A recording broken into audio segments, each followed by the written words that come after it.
2. Assalamualaikum warahmatullahi wabarakatuh. Waalaikumsalam warahmatullahi wabarakatuh. Hari ini kita kuliah tentang fisika. Materinya yaitu gerak harmonik sederhana.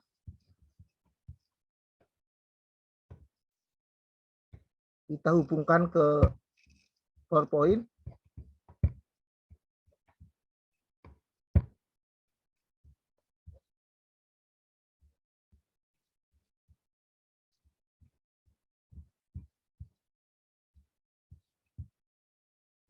Ini pada gerak harmonik, kita akan membahas tentang pegas dalam keadaan diam dan pegas bergetar. Kemudian untuk ayunan sederhana. Pada pegas keadaan diam berlaku hukum Hooke yang dirumuskan F sama dengan K kali delta X, di mana F adalah gaya pegas dan K adalah konstanta gaya pegas, delta X adalah beda panjang antara pegas setelah diberi beban dengan pegas mula-mula sebelum diberi beban. Sehingga kalau bebannya M itu kita ketahui masanya, maka konstanta gaya pegas bisa dicari, yaitu sama dengan massa beban kali gravitasi bumi dibagi delta X. Dalam hal ini berhati-hati dalam satuan. Jadi karena gravitasi bumi itu satuannya adalah meter per detik kuadrat, maka beban massa ini kita menggunakan satuan kilogram. Kemudian delta X kita ukur dengan sentimeter, kita konversikan ke meter. Kemudian kita lanjutkan, kalau pegas kita getarkan, jadi seperti pada gambar ini. Bentar, saya perbesar.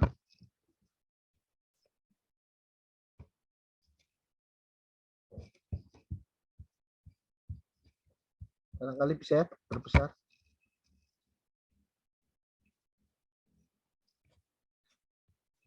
Maka pegas ini akan bergetar. Misalkan kita beri titik min A dan A. Apabila kita hubungkan dengan sebuah tali, maka akan membentuk sebuah gelombang. Jadi getaran pegas ini bisa menghasilkan gelombang. Di mana yang dimaksud satu gelombang itu adalah terdiri dari satu puncak dan satu lembah. Getaran yang membentuk satu puncak satu lembah ini atau satu panjang gelombang itu kita sebut satu periode. Kalau kita gambarkan arah vertikal, yaitu getaran bolak-balik antara A, 0, min A, 0, dan A. Itu kita sebut satu getaran, yaitu N-nya sama dengan 1. Di mana frekuensi getaran itu sama dengan F sama dengan N dibagi T, di mana N adalah banyaknya getaran atau banyaknya gelombang dibagi waktu. T itu adalah lamanya benda bergetar. Kemudian ada hubungan dengan kecepatan sudut yang disimbolkan omega sama dengan 2pi kali frekuensi. Frekuensinya adalah N dibagi T. konstanta pegas yang bergetar ini memiliki rumus M omega kuadrat. Ya, jadi untuk konstanta pegas yang diam dengan konstanta pegas yang bergetar memiliki rumus yang berbeda. Sehingga kalau kita dapatkan frekuensi sama dengan, ini dari rumus ini ya, K sama dengan M omega kuadrat, 1/2 pi akar K dibagi M.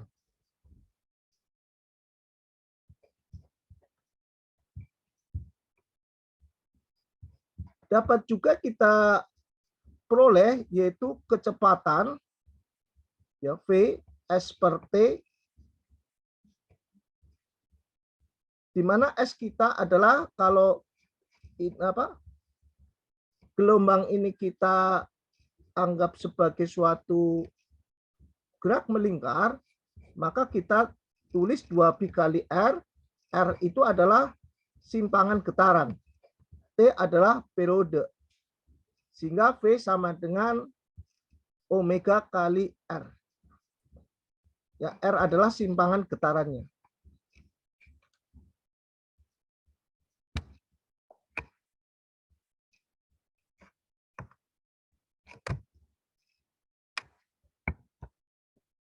Ini kita contohkan pada suatu benda berputar, ya. Jadi karena getaran itu bolak-balik itu kita identikan atau ya boleh katakan dengan benda berputar, maka bisa dikatakan yang frekuensi tadi menyatakan N-nya jumlah getaran, maka N-nya ini diganti banyaknya putaran. Dibagi waktu lamanya benda berputar. Kemudian omega kecepatan sudut ini kita terjemahkan di sini dalam sprocket ini adalah kecepatan rotasi. Sehingga kecepatan rotasi sama dengan kecepatan sudut kali R. Maka untuk dayanya adalah P sama dengan F kali kecepatan. Pada posisi sprocket seperti ini, maka kecepatan V1 sama dengan V2. Anda boleh melakukan penyelidikan ini karena V1 kalau kita gunakan gaya itu adalah massa kali kecepatan kuadrat dibagi R, massanya itu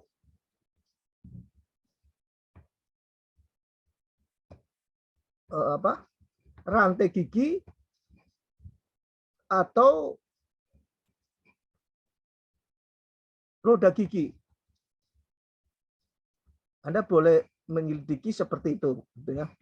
Karena dalam mekanika itu kita menggunakan gerak partikel, ya. Jadi kita anggap gerak partikelnya itu adalah rantainya ini, dan kalau kita ingin menghitung daripada daya porosnya, kita gunakan massa daripada roda gigi. Alat untuk mengukur frekuensi pada yang getaran yang kita gunakan di dalam sprocket ini, kita gunakan tachometer. Tachometer itu kita dapatkan dari ukuran berupa RPM, rotasi per menit. Sehingga perlu kita konversikan ke hertz dengan cara dibagi 60. Ya, jadi kalau kita gambarkan tadi, benda yang bergetar tadi adalah yang bolak-balik adalah sebuah lingkaran, maka kalau berupa gelombang, maka jarak antara A dan B, ya, antara puncak dengan puncak atau satu puncak dan satu lembah. Untuk ayunan sederhana, cara berpikirnya hampir sama, yaitu misalkan kita ini ada bandul, ya, beban A kita tarik dengan sudut theta, kemudian kita lepaskan secara jatuh bebas, tidak menggunakan ada gaya, jadi jatuh bebas, ya. Maka penyelesaiannya dari A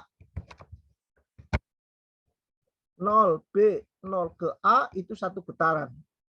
Jadi satu getaran tadi ini N. Jadi kalau N-nya ini 1, maka T-nya adalah periode. Jadi F itu sama dengan seperperiode, ya. Jadi kalau hanya satu getaran, maka frekuensi sama dengan seperperiode.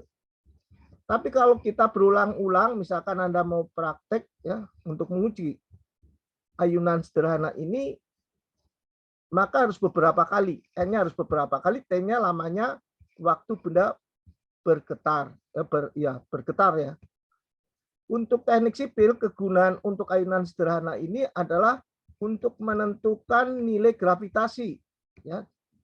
Jadi frekuensinya berbeda. Kalau kita kembangkan untuk ayunan sederhana, maka frekuensi dari ayunan sederhana lah sama dengan 1/2 akar G dibagi L.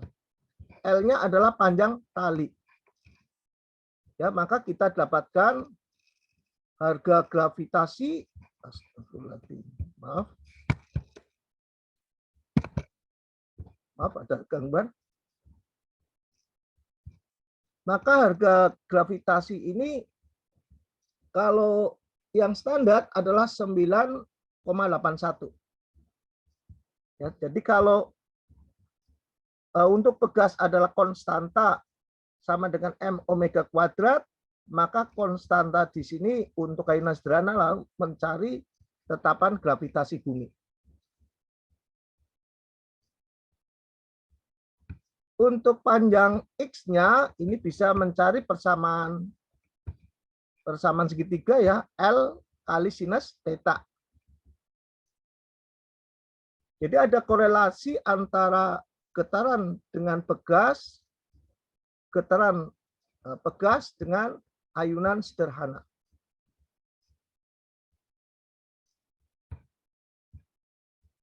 Ya, demikian. Barangkali ada pertanyaan dari Anda semuanya.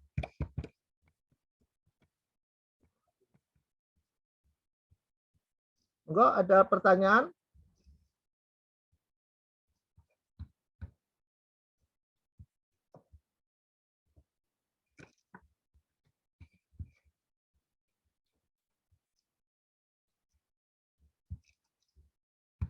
Ada pertanyaan tidak?